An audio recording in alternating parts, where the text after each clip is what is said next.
भाऊ कसा वाटला आमचा एक्सपो कसा वाटला तुम्हाला? काय ते तुम्हाला? खूपच छान. मी कडूभाऊ काळे, नाकेबाबा मल्टीस्टेट, अहिल्यानगर.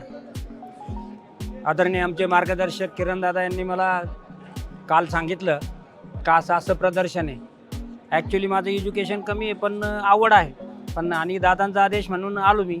मला वाटलं यांच्या कामासाठी आपण जावं. पण इथं आल्यानंतर अतिशय ज्या गोष्टी मला काही भविष्यात आवश्यक आहेत किंवा सगळ्याच आमच्या बँकिंग क्षेत्राला आवश्यक आहेत त्या सर्व गोष्टी इथं आहेत. ठीक आहे. विशीचं एक स्टॉल पाहिला, अतिशय सुंदर. कॅमेऱ्याचे स्टॉल पाहिले, प्रिंटर, आणि ह्या सगळ्याच गोष्टी आमच्या बँकिंग क्षेत्रामध्ये खूप महत्त्वाच्या आहेत. दादा तुमचे खूप खूप धन्यवाद. तुमच्यामुळं योग आला. खूप खूप धन्यवाद.